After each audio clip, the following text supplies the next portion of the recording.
Magandang araw po mga boxing fans natin dyan. Cuadrolas Janvel Casimero mga idol ang nag-iisang angas ng Pinas na kung saan mga idol todo ensayo na ito.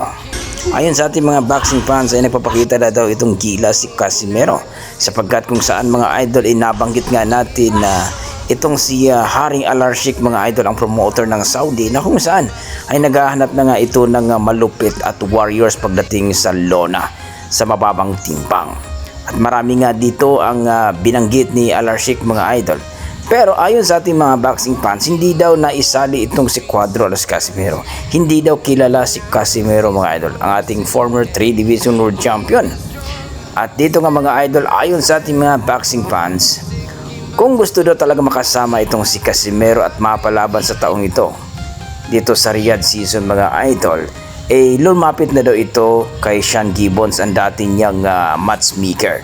Dahil alam naman natin na si Sean Gibbons ay talagang kilalang kilala sa mga buong promoter mga idol. Tanggalin na daw yung pride ni Casimero mga idol at balik na ito sa MP Promotion kung gusto daw niya itong mapalaban uli. Well mga idol, ayon sa ating mga boxing fans, gustong gusto daw talaga ni Casimero na lumaban uli at sasali dito kay Haring Alarcik ng Saudi mga idol at mapalaban dito sa Riyadh season. Ayon sa ating mga boxing fans ay dapat na daw talagang gumalaw ang manager ni Casimero at formal itong makipag negotiate kay Alarcik mga idol para talagang ma-endorse itong si Casimero. Alam naman natin na itong si Casimero pagdating sa lona mga idol halimaw talaga, hayop talaga pagdating sa lona. Talagang ito ang gusto ni Alarcik mga idol, yung bakbakan na walang pahingaan. At marami ang mga boxing fans na excited dito na makisali itong si Casimero mga idol. Dahil alam naman natin mga idol na mas satisfied talaga ang mga boxing fans pag lumaban na itong si Casimero, ang former 3 Division World Champion.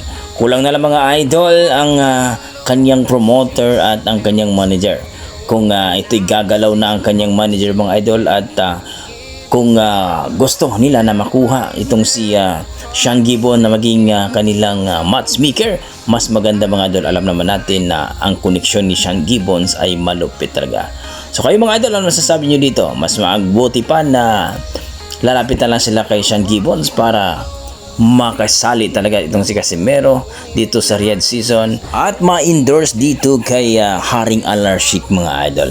So kayo mga idol, ano masasabi nyo dito? I-komento nyo sa baba mga idol. Sa kabilang banda mga idol, nangako na po itong si Crawford mga idol. Handang-handa na daw siya na talagang gugulpihin daw itong si Canelo Alvarez.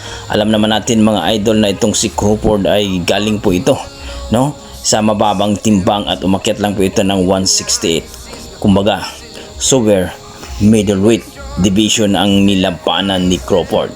Hindi rin basta-basta si Crawford mga idol. Marami nagsasabi na kayang-kaya daw ito ni Crawford itong si Canelo Alvarez. Marami din nagsasabi hindi daw talaga uobra itong si Crawford kay Canelo Alvarez mga idol dahil timbang daw itong ni Canelo Alvarez. Mahirap daw talunin itong si Canelo pag sa timbang niya. Pero alam naman natin mga idol na itong si Crawford ay hindi basta-basta. Kumbaga, sabi ni Crawford ay hindi daw siya aalis ng Las Vegas kung hindi daw matatalo itong si Canelo.